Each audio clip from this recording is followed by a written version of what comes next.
अल्हम्दुलिल्लाह अल्हम्दुलिल्लाहि रब्बिल आलमीन वल आक़िबतु लिल मुत्तक़ीन मुहम्मद इब्न अब्दुल्लाहि अमीन व मन तबिअहुम बि इहसान इला यौमिद्दीन अम्मा बाद। मुहतरमा प्रिंसिपल साहिबा, सदर मजलिस, अज़ीमुल मर्तबत असातिज़ाए किराम, प्यारी बहनों, अस्सलामु अलैकुम व रहमतुल्लाहि व बरकातुहू। मौज़ूअ खिताबत है हिंदुस्तान में आमद इस्लाम। हज़रात, आपको मालूम है कि हिंदुस्तान में मज़हब इस्लाम की इब्तिदा कैसे हुई। एक रिवायत के मुताबिक फरिश्तों के ज़रिए हुज़ूर सल्लल्लाहु अलैहि वसल्लम को सारी दुनिया में घुमाया गया। ऐसा हो नहीं सकता कि आप किसी मुल्क में गए हो और हिदायत इस्लाम की दुआ ना फरमाई हो। फिर आप सल्लल्लाहु अलैहि वसल्लम के बाद सहाबाए किराम रज़ियल्लाहु अन्हुम तिजारत की हाल से हिंदुस्तान आए। आप हमारे जैसे कच्चे मुसलमान नहीं थे कि जहाँ जाते दूसरों का असर कबूल करते और जहाँ जाते अपना असर छोड़ जाते। मसलन उस वक्त आप हिंदुओं के बीच में आए, उस वक्त हिंदुस्तान का नाम आर्यावर्त था। उस वक्त हिंदू मंदिर में नंगा होकर पूजा करता था। उनका गुमान था कि भगवान तो कपड़ों के अंदर भी देखता है और भगवान ने इंसान जनरेटर चालू कर रहे हो, बिजली जनरेटर बंद कर रहे। और जब बोल लो ना तो यह माइक को यहाँ लगा लो बिल्कुल करीब, जब बोलो और जोर से, जब आवाज से बढ़े जाएगी। आज़ान पढ़ी, फिर सब सहाबे ने एक इमाम के पीछे नमाज अदा की।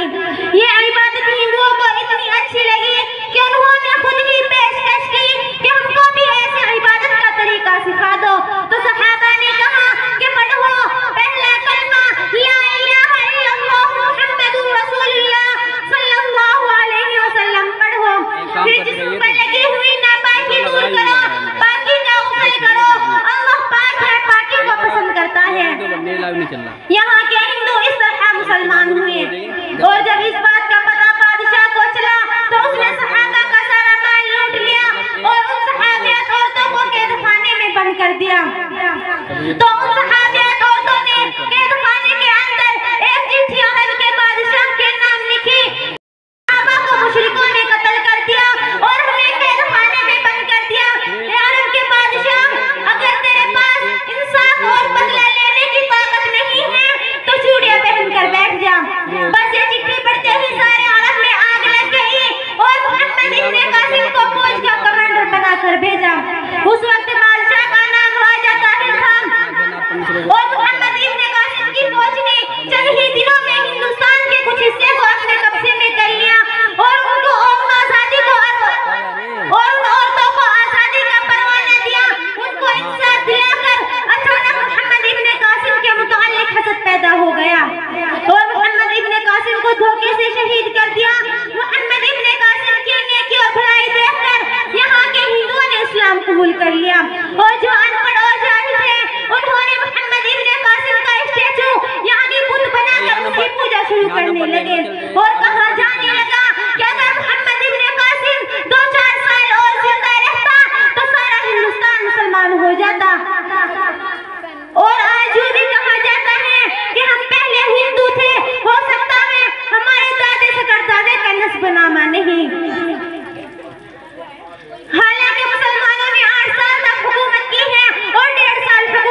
से गिराया हमें कांटा समझा, वमा अलैना इल्लल बलाग।